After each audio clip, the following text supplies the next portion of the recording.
Welcome to New Possibilities. I speak truth to power without fear. Today I have a special guest, Rashida Strober, the world's first dark-skinned activist. She's the author of 5 books. Thank you for agreeing to join me for this Google Hangout. I really appreciate it. Thank you. I appreciate you inviting me here. I'm really excited. I was telling everybody, my Facebook followers, about the interview, so I'm real happy to be here. Thank you. All right, so we'll get started. So the first question is, what motivated you to become the world's first dark-skinned activist? Yes, that's a great question. You know, years later, it's like I do a lot of reflection on why exactly I'm doing what I'm doing, and I always discover something new. The short answer is, in 1998, I was looking for what I call a dark-skinned savior, because I grew up undergoing what I call dark-skinned mental abuse. And I actually wrote an article detailing what that dark-skinned mental abuse entailed. It's a 2014 article that I wrote. It's on Google Plus, and I can send it to anybody that wants it. But basically, I went through a lot of abuse as a dark-skinned person, growing up as a dark-skinned female in my family. I don't even like saying this word because I feel like it's indicative of darkism, but I was the black sheep, for lack of a better word.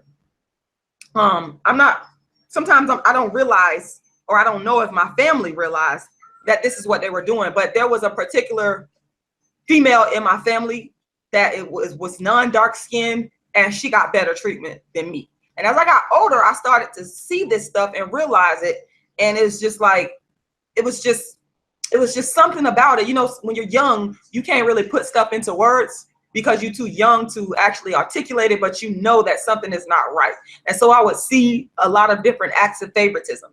And then when I got to school, I started to see different people treated differently based on skin tone in schools. And one of the things that I start to reflect on now in my studies regarding darkism is the life chances. And I thank God, because I had to fight really, really, really, really, really hard to make sure I had good life chances. So when I look at it now, I realize that the life chances of darker skinned people, you gotta really fight. You gotta really fight. And then I look back to my middle school days, for example. There's a study that was put out by Villanova University. I'm trying to think of the scholar's name, Defina, Hannon, and Bruck. That's their last names. So if you guys wanna look up that study. And actually Villanova University, these scholars, they put out a similar study in regards to the rate of dark-skinned women getting more prison time than non-dark-skinned women. But the scholars that I just named, they did a study about the suspension rates in regards to skin tone, and basically proved that the darker you are, the more whether it be a male or a female, the darker you are, the more likely you are to get suspended, you know. And there was a New York Times study that actually, as you guys can see, the studies are out there. They're out there. And so for people that say, well, why are you calling yourself a dark-skinned activist? Well, because clearly there is a need for a dark-skinned activist. But I think back on that, and I remember when I was in middle school, I used to get into fights. Oh my God. And because people would be calling me names, and I would just be so upset and hurt about it. And I would get into fights. And I used to think that, coming from an impoverished background, you know, and looking at the current studies, realizing that being suspended from school, for example, can lead to drastic economic hardships for you later on in life. Because if you're getting suspended from school, a lot of students wind up dropping out of school, and then they can't get a job, then they end up in crime, then they end up in prison. And then if you dark skinned, you may end up in a situation where you get a longer prison sentence, which there was a Cornell study that proved that darker skinned males are more likely to get the death penalty than light-skinned males. These studies are out there. Okay, so the point is, I look back on that because I did wind up dropping out of school, wind up homeless and on the streets. I did wind up having a very horrific life. And I reflect back on these things and I go, these are all the things that go into the making of me becoming the world's first dark-skinned activist. Trying to improve, to fight against the tide that says, oh, because you're dark and all these things are may happen to you statistically, or more likely to happen to you statistically, You got to fight against this. And so I realized that is what I'm doing. I'm fighting. It's a fight to say, I'm not going to become that. I'm going to become something better. And in my book, which I have right here, there's a term in darkism, 25 ways dark-skinned people are discriminated against. I talk about this concept of systemic economic darkism. And what that means is that basically dark-skinned people are, it's a system to where the darker you are, the more likely you are to have a lesser chance on an economic level because you're discriminated against. And those are the things that I wanted to change. And those are some of the things that I've been through in my life already. Like I said, starting from middle school, getting into fights and getting suspended for 10 days and then having to come home to a dysfunctional home life. And then all the stuff that comes along with that. And it's a fight to overcome. And it's a continuous fight for me. And in so doing, I'm helping to fight for other people that are going through the same thing. So in 1998, well, prior to 1998, should I say, I was always obsessed with my skin tone and why I was being treated differently, especially in my family. And this particular non-dark skinned person in my family was getting all this, you know, favoritism and privilege. And it led me on a quest to find someone who was talking about dark skin. No one was talking about dark skin. Let's make that clear. The only person that I later found out was speaking on dark skin was a woman named Kola in the 1990s. But during this time, nobody, and I would have known because I searched high and low, trust me. So, you know, I even looked to some of the singers at the time because I was a teenager in the 90s. And you can interrupt me if you want to, because I know I'm kind of long-winded sometimes. But I was Lauryn Hill was one of the people that I love. She was dark-skinned, beautiful. So I would go see, is she talking about dark skin? She wasn't talking, but she was still beautiful and singing and talented. So that was great. But no one was talking about dark skin. So one day I walked into a store and I saw a magazine with Alek Wek on it. And she's a dark-skinned Sudanese model. And this was in 1997 or 98. It was either at the end of 97 or the beginning of 98. And I bought it. I was an undergraduate student at the time. I bought the magazine. I still had that magazine to this day. And I started doing a little research into who she was because I was intrigued. I could not believe that this woman, that they would put her on the cover of a magazine being as dark as she was, and she didn't have hair on her head. And Black people, I hate to say it, but they were pretty much saying at this time, from the research that I gathered, that she was not the representative of what a beautiful Black woman should look like. They were saying all kinds of negative things about her. And it was very upsetting to me. And so I had an opportunity to participate in the Optimist Oratorical, I'm sorry, it wasn't the Optimist Oratorical Speech Contest. It was a speech contest for a Harambee festival that was going on at St. Pete College at the time. Now, I did participate in the Optimist Oratorical Speech Contest back when I was in middle school, thanks to this beautiful dark-skinned teacher named Maddie Everett. May she rest in peace. And she was one of the people that told me that I was beautiful, and because she saw that I had some issues going on there with self-esteem. And so she entered me into the Optimist Oratorical Speech Contest because she saw that I had a gift to, you know, to talk and speak. So then years later, fast forward to St. Pete College, I entered the contest and I said, you know what? I'm not going to wait for anybody to start talking about dark skin. I'm going to speak on this topic. Now, I had been talking about dark skin to my family members. And there was this one particular family member that she got so tired of me talking about dark skin this, dark skin that she used to kick me out of her house, literally, and say, go. So I had finally found an outlet to talk about it, and I did it. And long story short, that speech gave birth to dark skin activism in 1998. And that same family member was there, the one who said, get out of my house, I'm tired of hearing this dark skin stuff. I had won a $200 prize and took her out to eat, and my son was there, and it was just fantastic. And from that point on, I started speaking on dark skin, and I've been doing it in the community. I've done so much work. I do dark skin counseling. This is way before social media. We do have people talking about it now, but I'm telling you, I would venture to even say that I am the person that got other people to start talking about it, because no one was doing this. No one was doing this. So years later, I've written 5 books and counting on dark skin, 3 plays on dark skin. I have the Dark Skin Activist Tour going on right now, featuring a dark skin woman's revenge. It is a one-woman show where I play 5 different characters. And this is just, it's my life, because it's always been my life, and I'm changing people's lives. Just the other day, a brother contacted me. He works in corporate America, and he said he takes this book with him to work as a source of inspiration, because the things that I'm saying in here affirms to him that it's not in his head. Right. He's not crazy. Now, so I'm happy to be. Oh, excuse me. No, go ahead. Yeah, I wanted to ask you a question. Now, you mentioned the life chances, like how this colorism, you know, darkism affects people's life chances. Can you talk about like the emotional impact that colorism had on you, you know, your experiences as a dark-skinned woman with family and school and all that kind of stuff? Just like bring it home so that people could understand like what kind of situation you experienced growing up as a dark-skinned woman. Oh, absolutely. Oh, I got so many stories. My grandmother, God bless the dead, she did in her own way reconcile with me when she was alive. But when we was growing up, like I said, I have people in my family who are not dark skinned, and they clearly got favoritism and privilege. When it came time to dole out the money, they got the money. When it came time for, you know, graduations was there, they got the support. I dropped out of high school. Like I said, I didn't have any support from anybody. I literally had to claw and fight for everything that I have. And no one said, when I got my GED, no one said, pat you on the back and here goes some money to help you out and get started on your way. But I saw that happening with other people in my family. I remember my grandmother, she would even call me ugly. She would, you know, I overheard her say these things. And this one particular person in my family, she had so-called quote unquote good hair.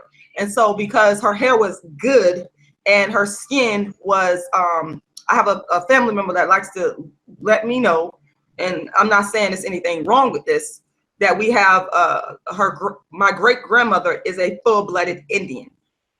That's what she likes to say. And I'm not saying that there's anything wrong with that, but a lot of times Black people will say that they are mixed with another race. Like I have Indian in my family, because they are not really comfortable with being Black. So this particular person will talk about the fact that because my great grandmother is a full-blooded Indian, we do have certain people in the family that have a better grade of hair, and their skin is a little bit, you know, it's lighter. The features are, you know what I'm saying? So I was constantly reminded that I was not one of them. You know, I did not get those features in terms of the good side of it, or the good part of it. You know, I got the nose, the big nose, but I didn't get the so-called good hair, the long flowy good hair. And the ones that did get that were rewarded with the like I said, with the money, with the attention. Attention is very important when you're growing up, because you need to be reaffirmed and told you're beautiful. I didn't get any of that. I was pushed to the side, and I understood at an early age, okay, I gotta step to the side because this is my position. It's almost like you know your position and you play it just because you feel the essence of what is going on around you as a child. And so I carried that with me for a long time and trying to break free of that. That's another reason why I started dark skin activism, because I was trying to break free of being told that I was not enough for being dark skinned. You know what I'm saying? Not necessarily them saying because you're dark skinned, but showing me, you're showing a lighter skinned person in the family, or lighter skinned people in the family, favoritism, where you're saying bad stuff about me, and I haven't done anything bad stuff about me because I'm dark skinned. So it was a very painful experience growing up. I actually distanced myself from my family for a long time because of that, you know. So wow, yeah, it's a lot. So let me ask you this, like, why do you think colorism still exists right now? I mean, especially given the fact that we had people like Marcus Garvey come to the Black community to teach Black pride. We've had Elijah Muhammad in the Nation of Islam. We've had the I'm Black and I'm Proud movement, Black is Beautiful. Why do you think that colorism still exists today? Because we're not dealing with darkism. That's the issue. We're dealing with colorism, and that's the reason why See, and that's the thing. Black people, in essence, when I talked about dark skin discrimination, they did not want me to specifically hone in on dark skin. They wanted me to focus on all Black people. And colorism doesn't do enough for me, because it's a big picture skin tone discriminatory thing that could apply to any skin tone. But darkism is a new paradigm. It's totally different. Darkism focuses specifically on darkism. And if you are eradicating darkism, then you are eradicating colorism, because the dark-skinned people are at the bottom of colorism. And like I said, colorism doesn't have, I've never seen any solutions within colorism. And I've studied extensively the colorism scholarly literature, and there's a lot of it out there. And I haven't found a solution, which is another reason why I became the world's first dark-skinned activist. Because in studying colorism and saying, okay, we've got this body of research that shows, you know, that the lighter a person's skin tone is, the better their life chances are, socioeconomically and politically, etc. But we don't have any real solutions. And we're not getting at the fact of the people that are on the bottom, which is the dark people of the world. When I did my thesis on the dark-skinned people of Sierra Leone, that spoke volumes to me in terms of why is it, and I would ask my professors this all the time, and I never got the question answered, which is another reason why I became the dark-skinned activist, because sometimes you have to be the solution to your own problem. I would ask them, why is it that the darker people, the dark-skinned people of the world, why do they get turned around? For example, the Haitians come over and the Cubans, you know, come over, but the Haitians get turned back and they let the Cubans in. Why is it is when we look to Africa where the dark people are, the darkest people are, why is it one of the poorest places on earth? There's a link between their dark skin and poverty. And then I came up with this term, this book, darkism. That's the thing. No one was addressing it. So that was a problem for me. And so until we address it head on, the problem of dark skin discrimination, I just get hear it in my head. Black people telling me, oh, we got to focus on all Black people. They told me this all the time.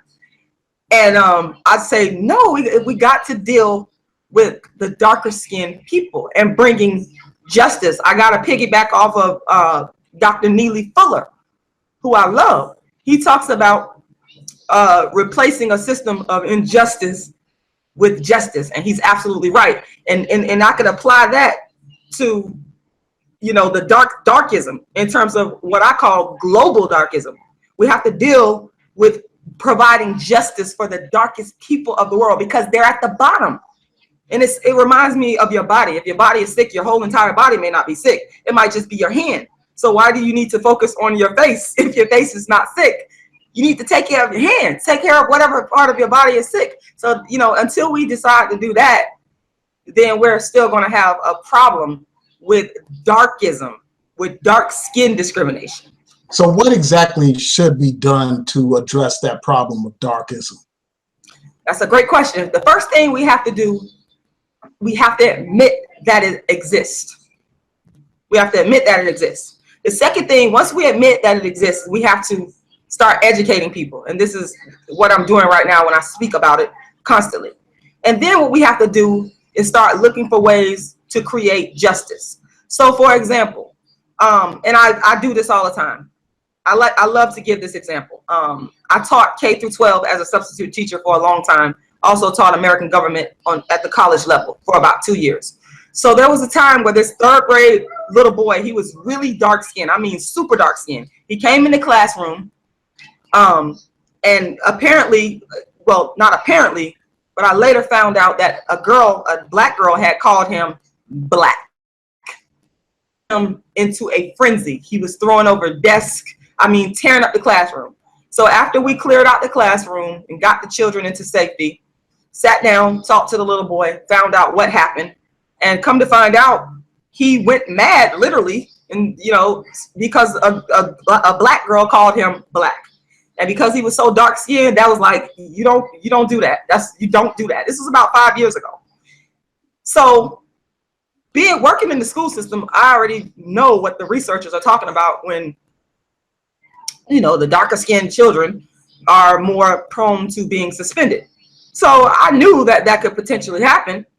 And so that's the solution right there. Instead of saying, oh, let me write you a referral, send you to the office, to the principal, get you suspended.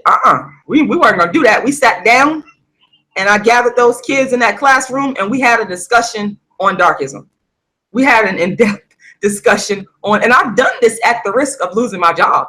I mean, the kind of stuff that I would do in schools, talking to these kids directly about colorism, darkism is what I call it, is the type of stuff that you're supposed to be focused on the lesson plan. But I was willing to put my job and my livelihood on the line if I could save just one child. And so instead of writing him up, which is what a lot of teachers would have done, and there was another teacher in the classroom, and I had to educate her. She was a white teacher. I had to educate her. Hey, we can't send this child to the principal's office, and that's not the answer, because that's what happened to me. I got in trouble a lot for people calling me blackie and ugly and spot and monkey mouth, and I would end up getting in fights and getting suspended, and then I dropped out of school and all this. We can stop that. And that's what I did. We sat down and we had this long discussion, educated the children, educated the teacher, and we squashed it. And that's another black child saved, a dark-skinned black child saved from getting suspended because someone is discriminating against him because of the color of his skin. These types of things occur in schools every day. So this is, yeah, I hear what you're saying. So you were talking about that experience of that young boy, and as a dark-skinned boy. How would you compare the treatment of dark-skinned boys to the treatment of dark-skinned girls? Woo, I would say, based on the experience that I've seen, I'm going to give you the experience that I've seen and the experiences, just talk about a little bit of the research that has been conducted. The New York Times, which I alluded to earlier, they did do a study that showed that dark-skinned girls are more likely to get suspended and get in trouble than their non-dark-skinned counterparts, and it's true. There's another study, the one by Villanova as well, Hannon, Defina, and Brooke, those are the last names of the scholars, that also revealed that dark-skinned boys and girls, their study pretty much found, are more likely to get suspended from school than their non-dark-skinned counterparts. So I would say, and based on what I have seen in the school system, I would say that that is true, based on what I have seen. I've also seen, which is very disturbing to me, a lot of dark-skinned children in special education. Now, people may look at this and say, "Well, there's non-dark skin." Well, that is true, but I'm just telling you what I have observed from physically working within the school system for a number of years around these children in various settings. And I've probably been in every school. I probably worked at every school in my county, in the city that I live in. So I've seen this stuff with my own eyes. And special education, they have categories of special education. And what I noticed is that the dark skin, there's a overrepresentation of dark skinned children, based on what I've seen, in emotionally disturbed type special education courses. So they end up at the schools for the so-called bad kids. There's an I'm not saying that there's not non-dark skinned children, but from what I've observed, and if we are honest, if the people in my city are honest, they know that this is true. And that's disturbing to me, because going back to this question of life chances, that kid could have been me. I didn't end up in a school like that, but I wound up dropping out of school. I wound up being a wayward kid trying to find my way into the world. And these kids, they're growing up, and it's like, what I look at them all the time and go, what is their life gonna be? There was this one little boy, he was really dark skinned. I'll never forget him. And I had just had my baby, and the principal at this school wanted me to be a long-term sub. This was in a black neighborhood where the school was like what they call a DF school. We have a rating system in Florida. A is the highest rated, F is the lowest. And this principal said, can you please stay to the end of the school year, because their teacher had quit because she couldn't take it anymore, and she just quit. And he was this dark-skinned young man. He was a 5th grader. He's really dark-skinned. And he was supposed to be the baddest kid in there. And the kids wanted me to kick him out and oh, send him here, send him to detention. No, I wouldn't do it. I worked with that kid, and we worked with him, and we worked with him. And by the end of the school, we went to a place called Enterprise Village, and we made sure he got a very good job, because Enterprise Village is a place where children can get jobs based on, you know, like jobs that are not the real type of jobs, but, you know, pretend jobs based on what they could be when they grow up. So I think it was a management position that we gave him, where he had to put on a suit and tie. And by the time we finished with him, we let him know that he was somebody special and important. And I could see people would not admit to this, but because he was so dark skinned, people had kind of wrote him off. You understand? Oh, he bad. Just let him go to the, you know, the bad kids class or detention or timeout. No, you stay here and you work with these kids and you let them know that they are important and that they are somebody. And if you do that, and if you stick with it, you'll see the results. And I saw this young man, and every time he see me, he look at me, how you doing, Miss Strober, smiles at me, because he knows I care. And that means the world to me. That's what we got to do. When we talk about solutions, that is what we got to do. Right. So in terms of difference in treatment, like how you know how there's a house, there's an echo. I think there's an echo on your end. Oh, now I can hear it fine. Okay. Yeah. So the question was this: like, in terms of how Black men are treated versus how Black women are treated, like dark-skinned Black men and dark-skinned Black women. Like, you know, recently Gilbert Arenas made some disparaging comments about dark-skinned women, and he called out Lupita Nyong'o, you know, who's one of the most beautiful women ever, but he basically suggested that she was ugly because she's dark-skinned. And there's a sentiment in society that's anti-dark-skinned woman. And on the flip side of that, when it comes to dark-skinned men, like a Idris Elba or a Morris Chestnut, people look at them favorably. So do you notice a difference, like in terms of how they are viewed, like in terms of attractiveness for Black men, you know, dark-skinned Black men versus dark-skinned Black women? Absolutely. So boring up there. Two people come to mind. Why do you think that is? Why do you think they're treated differently? Can you hear me? Yeah, I hear you. Okay. Two people come to mind.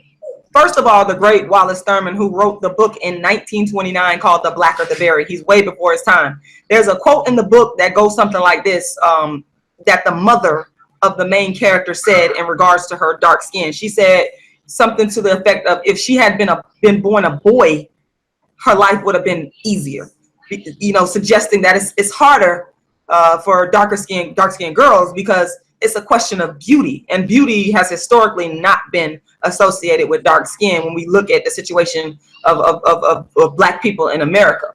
And then there's Dr. Margaret L. Hunter, who, by the way, is a light-skinned female scholar who I respect because she's done a lot of work on colorism. She talks about this idea of social capital for females. So for a female, for example, beauty is their social capital. They can use that social capital, the beauty as the social capital for everything from getting a job to higher education to getting a good husband. It's social capital. And again, light skin, white, non-dark skin, however you want to phrase it, has been historically associated with beauty. So with a man, it's more so about, can this man provide? It's not about this man is dark skinned, he's not going to be able to get a woman. You know, it's not about beauty with the man. It's more about, can this man provide? And it's generally, that would be based on if this man has you know, a certain amount of education, or if this man has a certain amount of hustle in him to where he can go out there and figure out how to make money. So it's about a man's will to be able to be a provider, a good provider. And it's not about beauty or necessarily looks for that man. It's more dependent, like I said, on their education, their intellect, their physical strength, and those kinds of things. But for a woman, it's about beauty. And if you look at it, I look at it like this. I look at it as a beauty hierarchy. And if you are at the bottom of that hierarchy in terms of beauty, and as you go up the hierarchy, the most beautiful women are non-dark skinned, then it's a problem. And this is not just a problem that goes on with African Americans. The same issue in regards to beauty, it's in terms of dark skin, where it's dark skin could be more of an issue for females than males. This problem is in India, in Asia. You know, I call it global darkism, because that's what it is. So I hope I'm answering your question. Right. Yeah, I hear you. But I'm wondering, like, how society, like, they would view somebody like a Idris Elba or a Morris Chestnut or even Wesley Snipes in his prime. They would view those men, like, aside from their ability to provide or aside from their fame and all that kind of stuff, society tends to view those men, they may view them as attractive or whatever, as sex symbols. But when it comes to women, for whatever reason, you know, darker skinned women don't get that same kind of recognition and praise in larger society. And I was wondering, like, what would you say to that? Like, what would be your answer to that? Aside from the ability to provide and all that kind of stuff, and the hustle and everything that you mentioned before. Well, I would say to that, it's because, again, the beauty is associated with whiteness. And it's that pyramid, that beauty pyramid. If the white women are at the top, and as you go down the ladder, the white women with the blonde hair and the blue eyes, going back to Toni Morrison's The Bluest Eye, you know, you go down and you got the dark skinned women at the bottom, then that's why. And historically, since slavery, should I say, dark skin has been associated with being masculine, with manliness. For example, I, as a dark-skinned woman, have been told point blank by people, you look manly. You look trainee-ish. I'm like, really? So my dark skin makes me look like a man. Okay. So yeah, I mean, so dark skin being associated with masculinity, the darkest man then would look the most, based on that logic, the darkest man would look the manliest, the handsomest. And the darkest woman would not be as beautiful, because dark skin is not associated with beauty. It's not a beauty characteristic. It's a manly characteristic. So therefore, dark skinned women are viewed as ugly. And especially if you don't have any hair on your head, that makes it even worse, because, you know, most men, their hair is short, cut like yours, and you couple that with them being dark skinned, that's a manly man, you know, tall, dark, and handsome. What about, I'm tall, I'm dark, I'm about 5'10". So it's like, okay, I'm tall, dark, and ugly. So, I mean, you know, that's, I hope I answered your question, but that's why. Yeah, but so Lupita is absolutely gorgeous. So often, like, you'll have like dark-skinned black men who seem to be the ones that hate dark skin the most. Like, they hate dark-skinned women more than other men, like, it seems. Like here on YouTube, for instance, like a lot of the prominent personalities here, you know, have basically made an industry on bashing black women and all that kind of stuff. Why do you think that is? Like, why do you think that often you'll have dark-skinned men? Like even that guy, Gilbert Arenas, he's not, you know, some could say he's a dark-skinned black man. Or even like some of the YouTube personalities, I won't go into their names, but basically they have made an industry out of bashing dark women in particular and black women as a whole. So why do you think that is? Why is that the case? I think we're easy targets. We're the lowest on the beauty totem pole. I call it the beauty totem pole. We are the lowest. So being the fact that we are the lowest and seen as the most unattractive women, we're the easiest, because they feel like, okay, and that's how, okay, I'm glad you asked that question, because that's exactly how it was when I was in school, going back to my school years. I noticed that it was the dark skin, me as a dark skinned woman, the dark skinned girls would be attacked first in regarding looks, always. And that's because people view dark skinned females as being the ugliest. That's just the way that it's been viewed for like so long. Even, like I said, even going back to my school days, I have experienced this, I have seen this. So for example, you know, we used to call it cracking on. I don't know if you heard of that terminology, but whenever a popular person in school, and I've been at the brunt of this so many times in school I can't even count. That's why I used to end up getting into fights and getting suspended, because at some point you get tired of it. And then people say dark-skinned women are aggressive. Well, we're more picked on, and sometimes it leads us to being that way by no fault of our own. It's bullying. So anyway, when it was time to be cracked on in school, and the popular boys, or a boy that wanted to be popular, if he wanted to get cool points, come for the dark-skinned girl. That's how it was. I was the victim of that. That's how I know. I'm speaking from experience. And were these dark-skinned boys, were those dark-skinned boys the ones doing it, or? Yes. Okay. Yes, and girls. And girls. Wow. Yes, absolutely. And so, we've always been easy targets. And I was the type of child in the beginning, I would not defend myself. I wouldn't say anything. I know I'm very talkative now, but I was an introvert. I would not say, I knew this stuff. I would find other ways to try to escape it. I try to go on this side of the lunchroom and hide, or not even come into the lunchroom, or figure out a way but they'll find you. They will come for you. Trust me, I know. And they kept coming. And then I just had to say, hey, this has got to stop some kind of way. So, but that's why. It's like they felt like, okay, people don't value your beauty, so let's talk about you. Let's go in on you, and that's what happens. So yeah. Now, I've listened to quite a few of your interviews, and in your interviews, you talk about how you think that men are the solution to the problem of darkism. Can you explain that? Like, why do you think men are the solution, and what can men do? Like, what can somebody like me do with my YouTube channel, for instance, or just in society in general?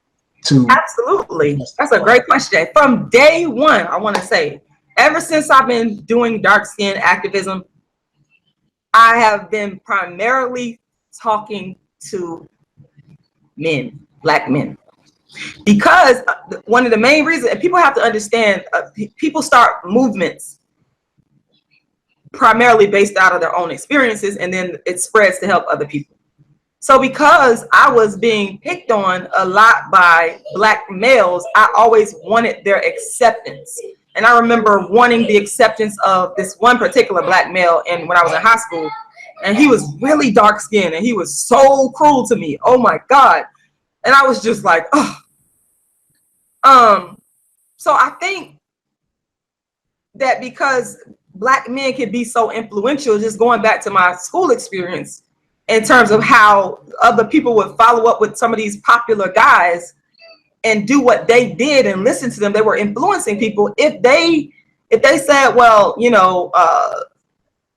dark-skinned women are beautiful, and started praising dark-skinned women, then other people will start to follow suit. So that's why I say, I just believe that Black men are in control of this, because number one, I'm gonna be honest, I've always wanted Black men's acceptance. I'm one of those honest Black women out here. I'm not gonna jump on bandwagons. I'm gonna tell you the truth about why I started doing what I did. I have always wanted the acceptance of Black men. Maybe it's a psychological thing because I didn't get that acceptance in school. I don't know, but that it is what it is.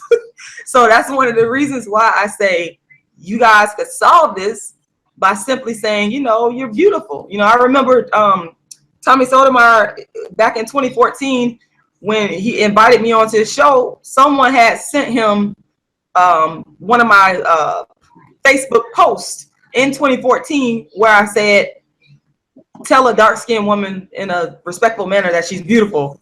And that was like the post that made him want me to come onto his show. And because that's what I'm about. Like, that's like there's other facets to this, like the systemic economic ending, the systemic economic darkism.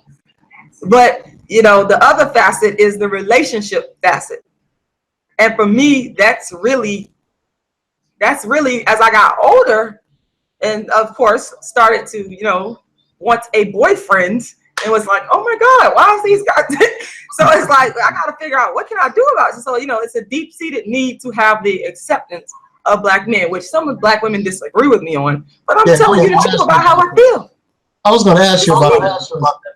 I've listened to a couple of other YouTubers, and they basically have given up talking to Black men. And I was wondering, like, you know, given your experiences, the way people have talked about you, the way they mistreated you and psychologically abused you and damaged you, and given the fact that a lot of them were black men and boys, why do you continue to hold out hope for the black man?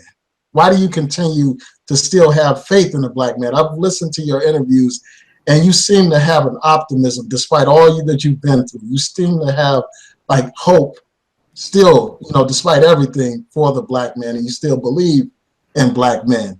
Why is that? Because I love black men with a passion. Why not? That's where I came from. My father was a black man. He was very dark-skinned, and my father is probably the person that saved me from not liking black men, because he showed me a great example of how a black man should behave. He wanted to marry my mother. They were about 30 years apart in age. She was 23 and he was 53 when I was conceived. So she thought that he was too old for her at the time. But he still treated her with love and respect. He would always tell her how beautiful she was, no matter how mean she was. He would be like, "You're so beautiful," and he just ignored. And then he got married again, and his wife and then he would tell other black women they were beautiful. I mean, he was just the most charismatic, respectful, wonderful man. And so I saw that, and I was like, wow, I need to find me. You know, when I grew up subconsciously, I was thinking, I gotta find me somebody that behaved like my dad. And so that's why I know that not every black man behaves, you know, a certain way. Like, there's billions of us on the planet. Why should that doesn't make any logical sense. So that's the reason why, like, Man, I hear you. I mean, yeah, because I was wondering, like, so often here on YouTube, like, you have all these women that basically say that the black man is no good, you know, the black man is an abuser. And I was actually watching this video today where somebody was actually saying, you know, that Rashida Strober, they were talking about you, saying that you should have hope or faith in the black man, that you need to expand your horizons and get you some other kind of man. And I was just like cracking up, like, there's like a pervasive mentality here on YouTube where, you know, there you have this group of women who want to go their own way, you know, black women going their own way. That's what they call themselves. You have these swirlers who basically have abandoned hope and they pursue these other non-black men. So it is very refreshing to hear like a sister still have faith in black men. You know, that's something that, you know, that I have respect for. You know, despite what you've been through, you understand that you can't judge the entire group based on the actions of a few within the group. Right. Absolutely. Or even many, like it may be many, but they don't represent all. Absolutely. Absolutely. I mean, I love black men. What can I say? It is what it is. So let me ask you this. Why would you interview with somebody like a Tommy Sotomayor, given all the horrible and despicable things that he has said about black women and dark-skinned women in particular? Well, because, you know, you have to speak to people that don't agree with you. I mean, I don't have an issue. I taught American national government, and I've debated with people with different political, social, economic views. I'm used to dealing with that. I don't have an issue talking to someone that you got the Democrats and the Republicans and the, you know, you have the independent partiers. I will talk to anyone, anywhere. It doesn't matter to me. I mean, it's an exchange of ideas and views. So, you know, that person needs a chance to be able to espouse their views, and I need to be able to have a chance to espouse mine. And we may agree, we may not agree, but I feel that it's going to be good for the listening audience because they can hear both sides. Right. And become more educated and make an educated decision and hear, you know, all sides. So I don't have an issue speaking to anyone that has a divergent viewpoint than mine at all. Never have had one. That's a great attitude to have. I mean, it is good to have an exchange of ideas and debate of ideas and all that kind of stuff. Now I want to talk about the thing that really brought you to my attention, and that's Kendrick Lamar. You know, that's how I first found out who you were, and I subscribed to your channel immediately when I found out about this. So you had this brother put out this uplifting song, you know, Complexion, where he's singing about, you know, the praises of black women of different colors and all that stuff. And it turns out he had a light-skinned fiance. I don't know if she's his wife now. but because of that, you express your outrage, I guess, at his hypocrisy. Can you talk about that a little bit? Like, you know, just can you address that? Like, I'm just wondering, like, I know that there's some people basically said, well, this brother put out a positive, uplifting song. Why are you hating on this brother because of his personal life? So let me hear from you on that. Right. I'm going to address that, but I want people to know that my editor, shout out to you, he told me to write an essay on that in this book. So the full essay addressing why I made my commentary. But basically, it's because I feel it's hypocrisy. Going back to, I believe Kendrick Lamar has either a song or an album, y'all could correct me if I'm wrong, entitled The Black of the Berry. Right, he has a song. Right, so going back to The Black of the Berry, I always ask the question when I'm doing interviews, it always pops up in my head, has Kendrick Lamar read The Black of the Berry? Which is a book written in 1929 about a dark-skinned young lady who is basically suffering from darkism from her own Black community. And so I don't think, even if I don't know if he's read this book or not, but it just doesn't seem to me that he's taken the issues that dark-skinned women face seriously. It seems to me that dark-skinned women are being used, and I see that happening now in 2017 because, you know, people, when I started speaking about darkism and dark skin discrimination, people tried to shut me up. They did not want me to talk about it. Now I see people talking about it. So it's like, okay, it's some hypocrisy going on there. You know, you start talking about it. What is the motive behind this? What is the reason? Why would you just now start talking about dark skin if you didn't even care to talk about it before? So the thing is, I feel that there's a certain level of hypocrisy there. I mean, as an artist, you know, you have a responsibility, as far as I'm concerned, to live what you're speaking about as an artist. That's just my feeling on it. And I feel that you're not being as honest as you're portraying in your music, in your lyrics. And a lot of times, artistry comes out of the life experiences of the artist. You know, Dark Skinned Woman's Revenge, that comes from my experience, my lived experience. And I'm just having a hard time just understanding, why is it that you're speaking about dark-skinned women and people were saying, oh, he's got dark-skinned women in the video. Is this some type of marketing ploy? That's what's going on now. I see what people talking about dark-skinned women. Is this because people were resistant to it? They were calling me crazy for talking about dark skin only. This has been going on since like 1998.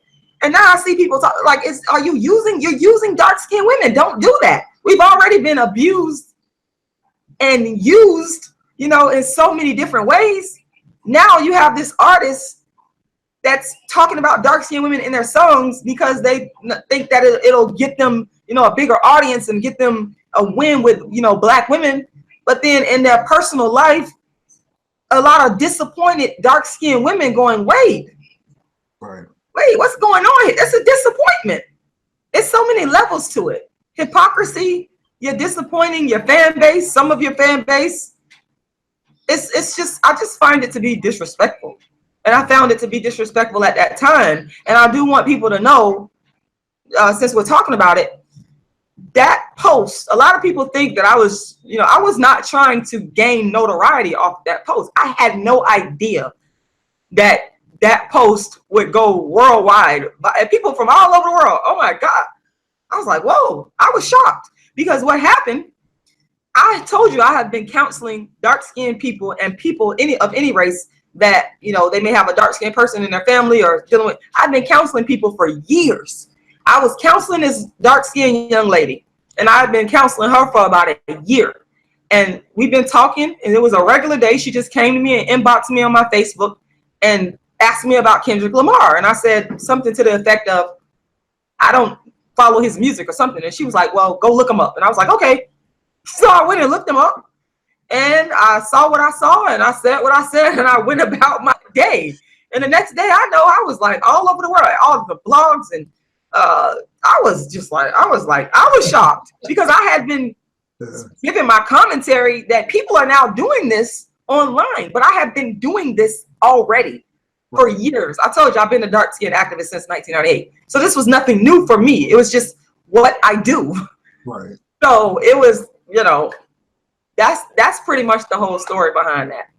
So what's your response to, people saying, well, complexion is just like any other preference that a person may have. Like they may prefer a tall woman or a shorter woman, a thin woman or a thicker woman, a woman with long hair or a woman with short hair.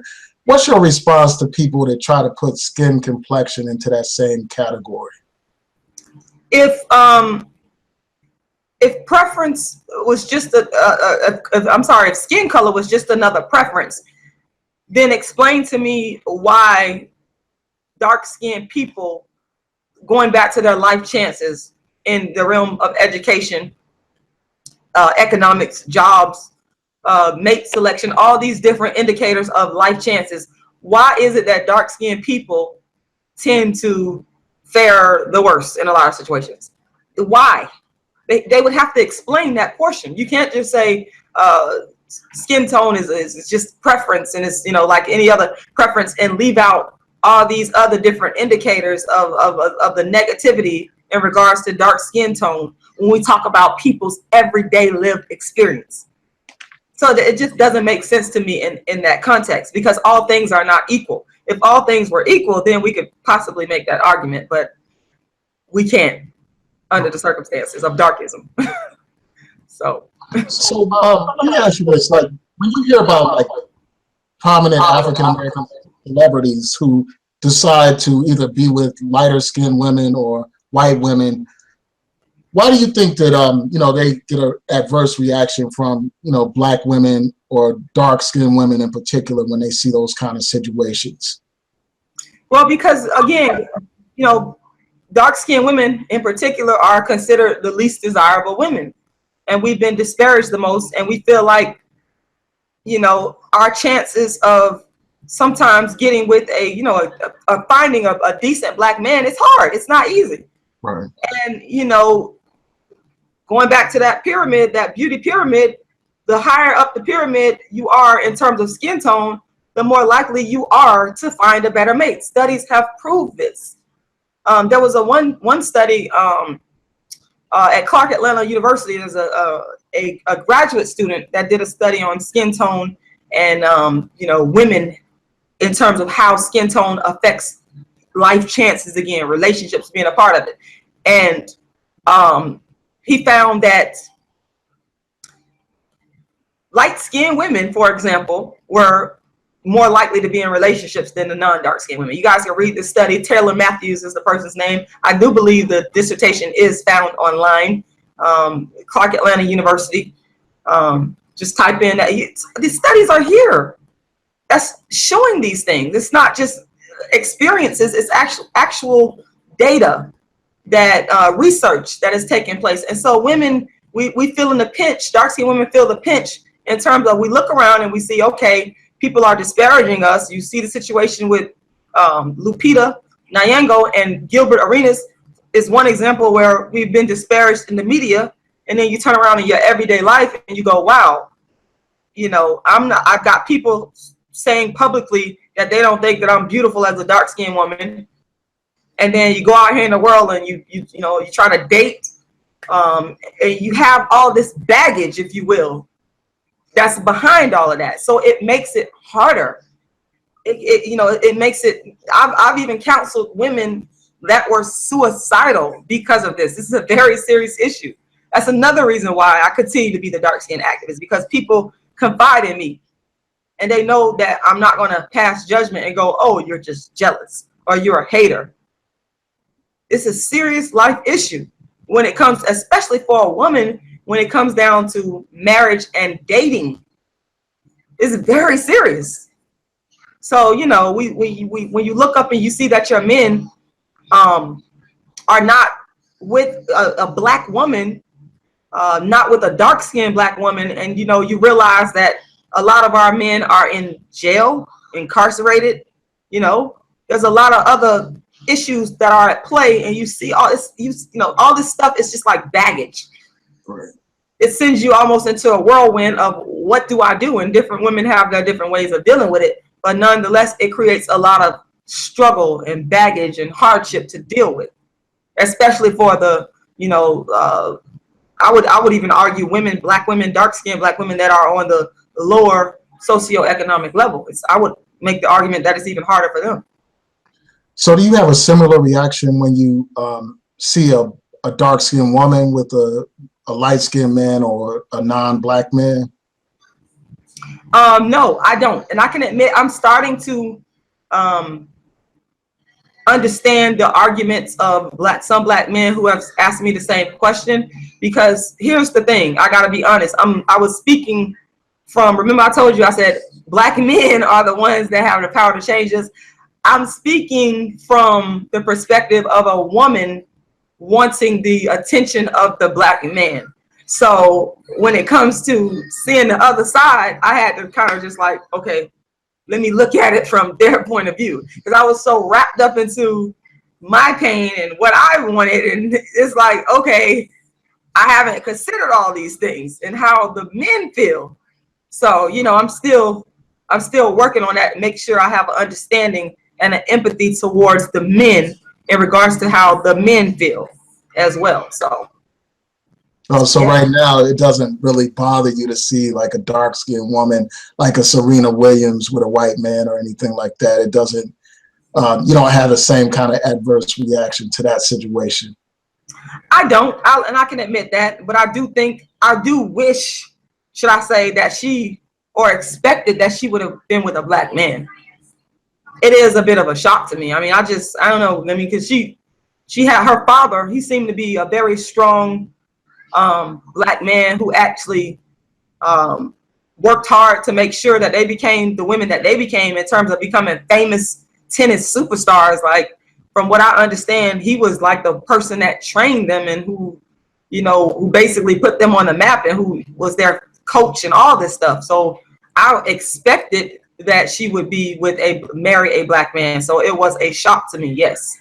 So. Because I've noticed like a lot of women, like you'll hear them like bashing these black athletes or entertainers who date and marry outside the race and all that kind of stuff.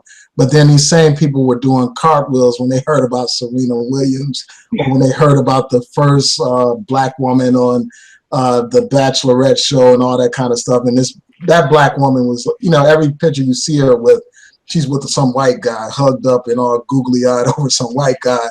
And it's just like, I just think that, you know, that reflects a kind of hypocrisy, don't you think? Like to bash one and not the other, or to, you know, not see them both the same, even though I understand you're coming from a completely different perspective as a woman, but it seems like it would be more even-handed and more consistent to have the same position, regardless of if it's a man or a woman. And, you know, I see a double standard with men too. Like you'll see men like, you know, these guys that claim they don't care about a woman dating outside of the race, but they make a big deal about it. They do all these videos about it. But then at the same time, these same men are defending black men when they date outside of the race, you know? Yeah, it's hypocrisy on both sides. I would agree with that. It's definitely hypocrisy on both sides. Now, I will say this. I think that it's more difficult. I'm not saying this to make an excuse, but I do think it's more difficult for a dark-skinned woman out of all the people that we are speaking about. And when we talk about dating and marriage, I think on the whole, it's more difficult for a dark-skinned black woman, more so even for a dark-skinned man. But with that being said, I do think that it is hypocrisy. I mean, it is a double standard. It is. So. Yeah, and throughout your interviews, like I hear you talk about that pyramid, the structure in terms of that white woman at the top and all that kind of stuff, and dark-skinned women at the bottom. How do you destroy that pyramid? Like, how do we get rid of it completely so that will never be a factor? Because, you know, here we are like in 2017, like all these years after Jim Crow, all these years after slavery, you know, we had a black president and all that kind of stuff, and we're still struggling with this issue. And I don't want to have a situation where like 100 or 200 years from now, we're still talking about the same issue. So I mean, you talked about it before, like some of the things that we can do, but like, how can we shatter that paradigm? I mean, especially given the fact that we live within a predominantly white society with its white media that projects these white values and all that kind of stuff? By doing exactly what we're doing now. That's the reason why I became the dark-skinned activist, because my goal has always been to equalize the beauty of dark-skinned women and girls. That was like my slogan that I actually wrote down, to equalize the beauty of dark-skinned women and girls. So this is everyone has their own way of doing it. This is my way of doing it. Becoming a dark-skinned activist, speaking about it, writing books about it, doing a play about it, and open up this dialogue. And I've been working hard at it. This is my way of answering that question. I also go into the schools and I speak to the kids. I perform the play for 10th graders and up, and I speak about dark skin being seen as equally beautiful in comparison to other skin colors, because that's really what it has to be. It has to be, dark skin cannot be on the bottom anymore. It cannot be at the bottom of that hierarchy and you have the other skin tones at the top. It has to be equal like this. And in order for that to happen, you got to have the discussion. You have to have a discussion to where people are becoming aware of it. You have to talk about it. And I think that the work that I'm doing has had an impact, because whether people want to admit it or not, the Kendrick Lamar, as much as people disagree with me on that, it spurred, everybody is now talking about it. People are making videos about it, but they were saying that I was crazy, but they're making videos and talking about it. My dark skin activism is having an impact. So right, I wanted to hear a little bit more about the impact that you're having. Like, you talked about how you counsel individuals. Like, are there some concrete examples of where you made a difference in individuals' lives, like in terms of the perspective? Can you talk about that a little bit? Yeah, absolutely. Just being a listening and opening ear to people. There's a dark-skinned man. I don't want to go too much into a situation, but basically I've been counseling him for about 2 years. Sometimes people need a listening ear. I've learned they don't want you to say, oh, it's not because you're dark-skinned. Hearing. This person has been going through a lot of homelessness, substance abuse, all kinds of stuff. And over the past 2 years, I actually saw a difference in where he was when I first started talking to him to where he is now. And we still speak to this day. And I have donated money, even just been a listening ear. And sometimes when people when people know that you're there to listen to them, that can make all the difference and make them say, I'm gonna get up and change my life. And that's what I saw happen with this particular individual. There's another individual that I worked with in St. Petersburg for years, and I saw this person go through a lot within a particular system that the person is in, and I worked with the person and did as much as I could possibly do to bring advocacy to their situation. And we speak. I just spoke to this person last week, and they're in a better situation to where they're now no longer homeless. They're living in their own place, and they're getting the help that they need. The young lady that I told you about that actually spurred the whole Kendrick Lamar thing, she's doing a whole lot better now. We frequently speak. So it's just the young man that came to my show out in Texas. I actually got a chance to meet him. He's been following me for years, and this is the same person that told me that he's glad that I wrote this book, because he knows that what he was going through is not in his head. That's another thing. They'll tell you, oh, it's all in your head. I've been told that a lot. But this book is an affirmation that it's not in his head, and he carries this book to work with him every day, and he knows that he could contact me and just talk to me. This is the type of difference that I know I'm making, and I'm very happy about that. Also, there was a person that I met with, a man that's been a follower of mine for about 3 years, and we met in person, I want to say about 3 weeks ago, and he told me that as a result of watching my videos, he went back to his dark-skinned wife. I cannot make this stuff up. I wish he would actually come on camera and do this testimonial. I won't say your name, but that is what he told me. We had a 3-hour conversation, and I was shocked. I was like, okay.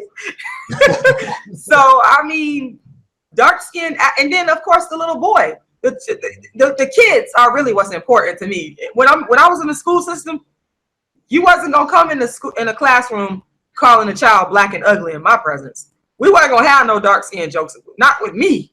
Them kids, I didn't play that no bullying with any child. I don't care what color you are, but I was particularly sensitive to anybody saying anything about anybody's negative about anybody's skin tone. And whenever I saw it, we stopped it at the door and we sit down and we have a discussion. And you have to do stuff like that because it's been so overlooked. People don't understand. And some African Americans, they don't even want to, they know it exists, but they won't deal with it because they're in school and they got to worry about their job. I put myself on the line. So there's so many different ways that I can say that dark skin activism is making an impact. And, you know, the internet has made it a lot easier because I get so much mail from people all the time that come to me, and I counsel them. I know people think this is strange, but it's not to me. It's That's what crazy. I do. I've been the dark skin activist since '98. This is what I do. So, and I'm very proud of that. I am very, very proud of that. It is my life's work, and I'm very proud of it. Yeah, I'm really proud of it. I just think that your voice is amazing at this time. Like, you're a strong advocate for, darkism, to address this problem of darkism. It's great to hear your voice, like to hear your opinions, because I think that often what happens is these issues don't get addressed. And I wanted to ask you a couple of other questions before we close out. And the first question I wanted to ask you is, how do you respond to people that say, well, we should just address the larger issue of white supremacy and racism and not get caught up into these color issues, and we should focus on black unity instead of focusing on, dark skin versus light skin and all that kind of stuff? I don't see it as dark skin versus light skin. That's the thing I keep trying to explain to people. It's a larger issue than light skin, because it's, to me, darkism is not dark skin versus light skin. That's not what it's about. It's about, darkism is about addressing dark skin discrimination, whether it be by, it doesn't matter who it's by, it could be by anybody.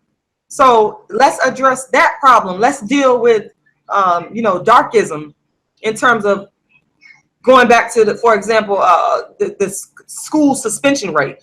Let's deal with when a dark-skinned child gets into a fight versus a non-dark-skinned child. Let's make sure the punishments are equal.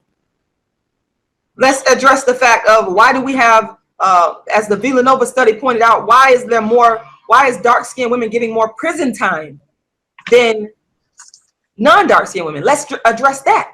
It's certain little things that we could do right now to address the problem in a small way that will address the problem in a big way that can have big results.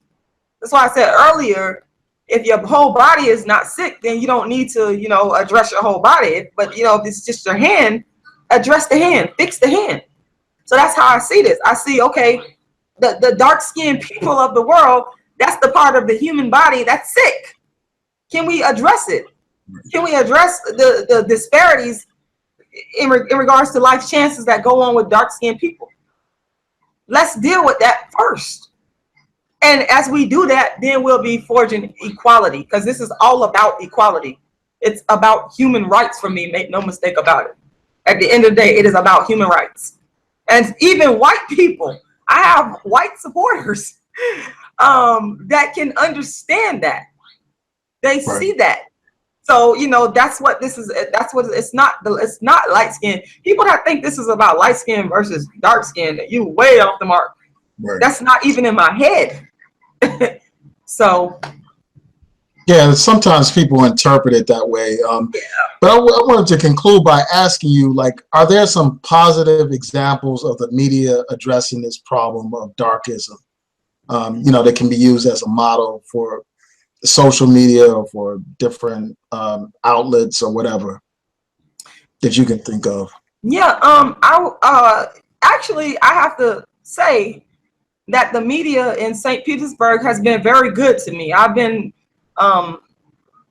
addressed in regards to my work a lot of times in the media. The St. Petersburg Times, it used to be called the St. Petersburg Times, is now known as the Tampa Bay Times.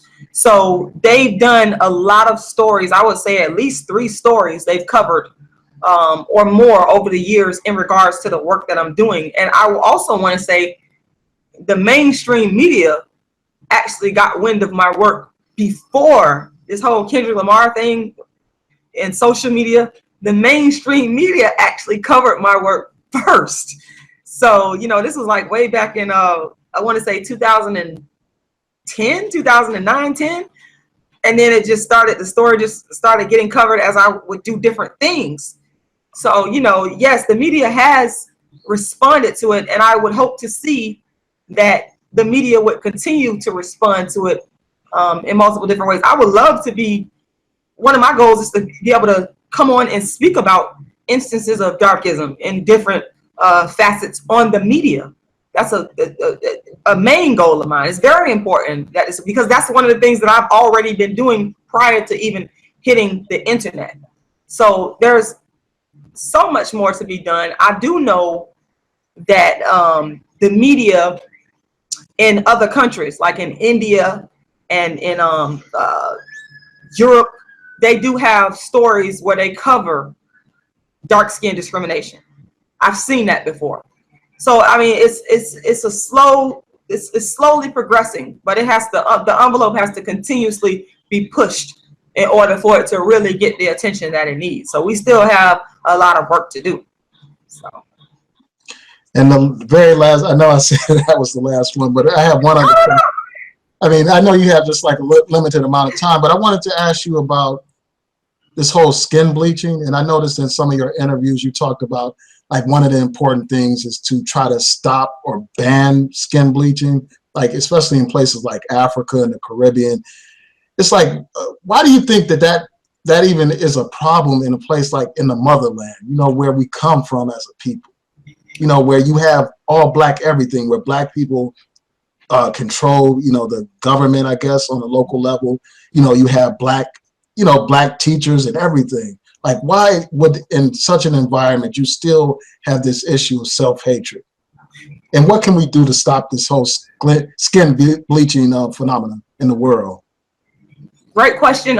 Colonialism, the impact of colonialism and slavery is the short answer to that. You know, that's just a lot of our people in Africa. They were touched by colonialism and a system that rewarded and privileged Europeans. And, you know, people wanted that same type of privilege. So a lot of the women, just to address your question, I asked someone from the continent, from Ghana, I asked him, I said, why is it that the women are bleaching their skin? And he told me point blank, because they want to find husbands. They believe that the lighter their skin is, the more likely they will be able to find a husband. And that's why they do it. So, and again, skin tone, when we talk about skin tone, the lighter your skin is, the more socioeconomic opportunities that you have access to. And that, again, it includes marriage, it includes education, it includes your job. And people want these things. They want to live, they see that as the good life.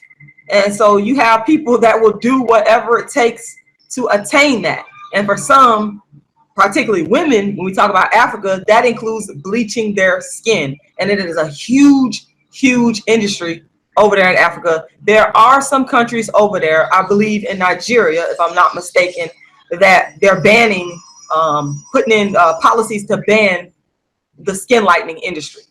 So, you know, because it's a lot of harmful effects that come along with bleaching your skin. So it's a problem, not just for self-hatred, it's also a problem health-wise.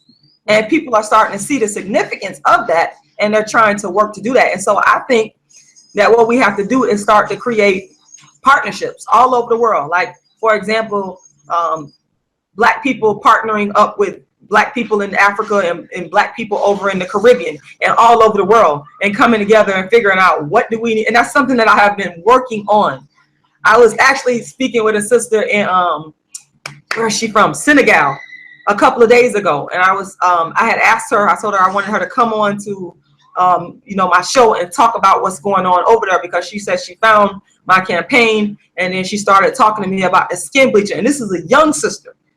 She's probably no more than 25. and we conversed about this for a while. And so that's another thing that I'm personally trying to do, is create some type of partnership, so that we, because it's not a situation where one person will be able, I will not be able to ban $1 billion skin lightening industry. You got to work with people, you know, in concert to figure out how to end this.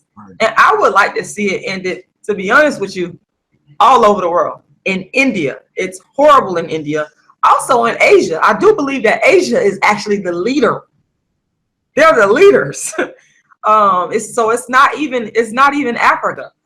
But we do need to work together all over the world and end it, because it's an industry that's based on debasing the self-esteem of other people based on their color. And why should you make billions of dollars off of that? Right.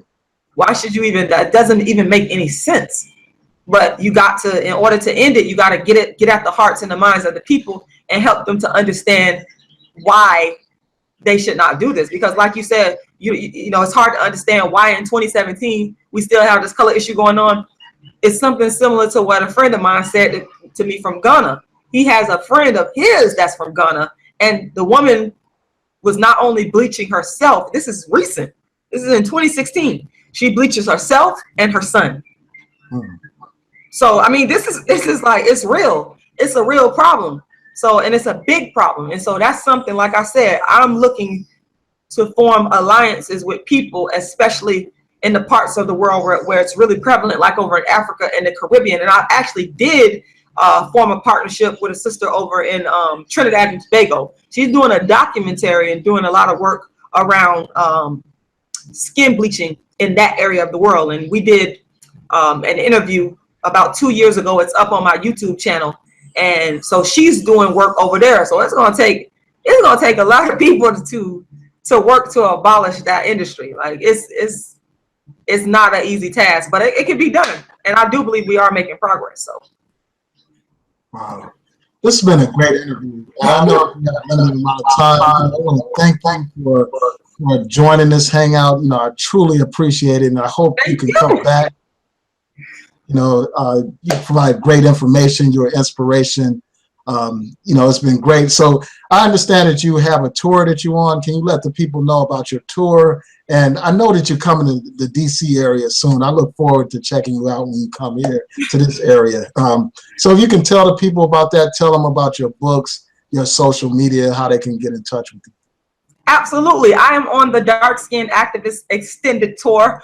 I'm always going to be on this tour, just so you guys know. I am supposed to be in DC. I'm supposed to be in DC between June 23rd and July 2nd. I haven't received the theater assignment yet, so I cannot tell you guys where I'm going to be at. But the best way to keep up with me in terms of where I'm going to be at is to go to either my website or to email me. So my website is rashidastrober.com, aka the Dark Skin Activist. Excuse me, y'all. AKA the darkskинactivist.com, aka the queen of darkskin.com.